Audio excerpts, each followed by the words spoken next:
The wizard woke before sunrise with the unmistakable feeling that reality had been up all night rearranging furniture. He sat on the edge of his bed, listening to the quiet hum of morning. Somewhere outside, a bird delivered a suspiciously motivational song. The room smelled faintly of coffee not yet made and opportunities not yet recognized. He rubbed his eyes. Another one of those nights, he said. The dreams had returned. Not ordinary dreams, those scattered nighttime pamphlets the mind hands out at random, but the vivid kind.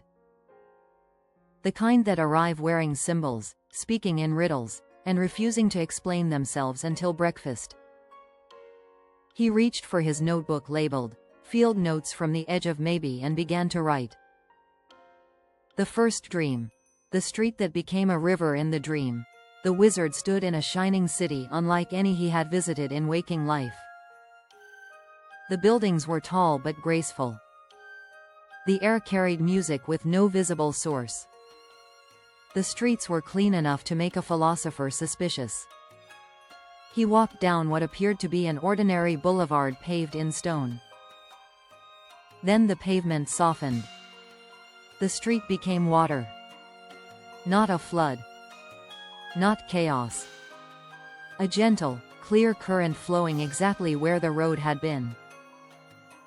Calm and steady, as if streets had always secretly wanted to become rivers.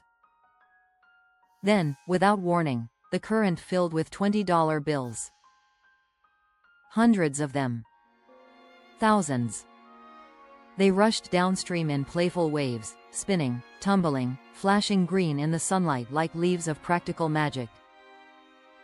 The wizard, being wise, did not dive in headfirst. He merely observed. Interesting, he said in the dream. Money as movement, flow, not possession. A nearby lamppost applauded politely. Then from across the river street came another figure. A wizard. Well-dressed. Smooth voice. Excellent posture. The kind of wizard who always seemed to know someone important and had business cards made of impossible materials. He smiled the smile of grand promises. Join me, said the other wizard. There are fortunes waiting. The wizard in the dream narrowed his eyes. He had met many forms of illusion before. Some arrive looking like monsters. Others wear cufflinks. The second dream, the near facility, the next dream came immediately after. No transition. No explanation. Dreams rarely bother with paperwork. Now the wizard stood near his own home, only a short distance away, before a remarkable facility buzzing with life. There were workshops where robots were being assembled beside wellness suites glowing with gentle light. There was a handyman depot with tools lined in perfect rows and clipboards finally being respected. A retail section offered inventions, curiosities, practical goods, and jewelry so radiant it caused one customer to forgive his brother. There were classrooms. There were consultation rooms. There were loading docks. There was laughter. There was purpose. People moved with energy and teamwork, solving problems, building things, helping one another. The wizard walked through it all in wonder. Close enough to commute, he whispered, nearly emotional. That detail mattered more than grand architecture. One may dream of kingdoms, but practical parking remains divine. The other wizard revealed by midweek. The wizard understood something important. The polished wizard from the first dream might not be a villain. Nor a savior. Perhaps merely a catalyst. A projection. A trickster spark. An invitation wearing theatrical clothes. Sometimes illusion does not appear to deceive you forever. Sometimes it appears to wake you up. The wizard laughed aloud when he realized it. So that's your game, he said to the empty room. He began writing public notes, parables, and cautionary tales, not naming names, but exposing patterns. If false masks were moving through the world, pretending to be famous figures or powerful benefactors, then light was useful. Truth need not shout, but it should keep receipts. 7 days, 7 centers. The whole strange episode had begun 1 week earlier. 7 days. The wizard, who appreciated symbolism when it behaved itself, noted the pattern. 7 days. 7 chakras. 7 tones. 7 moons. 7 chances to learn the same lesson in better clothing. That Friday morning he felt different. Not because every problem was solved. Not because gold had fallen from the sky. Not because mysterious financiers had proven authentic. He felt different because something inside had reorganized. The inner architecture matters first. The third dream. Twin arches just before waking, one final dream arrived. 2 buildings stood side by side. They were shaped like great semicircular halls, like Quonset huts dreamed by poets and engineers together. One was brick, solid, practical, proven.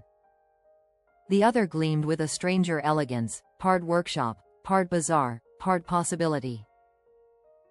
Inside were people trading goods, offering advice, bartering ideas, swapping tools, stories, and opportunities. No one asked, "What's your title?" They asked, "What can we build together?" The wizard woke smiling. Now that was civilized. News in the waking world. Then the phone rang. A colleague reported good news. A handyman job had landed. Debts could begin to be repaid. Movement had started. Not fantasy. Not prophecy. Work. Honest, measurable progress. The wizard stood still for a moment and let gratitude catch up with him. Many miracles arrive dressed as invoices. The body repairs by seasons. The wizard's health that week had moved like weather. Some bright hours. Some difficult waves. Some strange inner repairs no physician could fully narrate. But this morning, there was steadiness. The body, like time, often heals in spirals rather than straight lines. He accepted this with increasing grace and occasional complaints.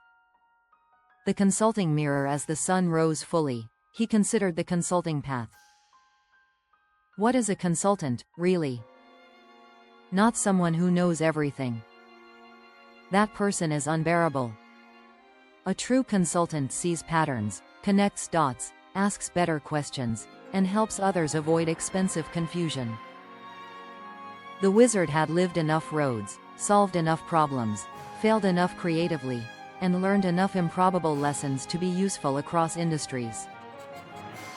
That counted. Experience is portable treasure. The decision. He stood, opened the window, and breathed the cool morning air. No river of money flowed past the house. No magical investor descended from the clouds. No trumpet announced destiny. Instead, there was something better, a clear next step. Write the plan. Take the call. Price the job. Sharpen the tools. Protect the truth. Build what can be built now. Let larger things meet smaller faithful actions. The wizard smiled. Then he made coffee powerful enough to negotiate with reality itself. Closing line. And somewhere, in another timeline, the polished wizard adjusted his cufflinks, looked into a mirror, and muttered, "I may have underestimated the old man, Robert Coley."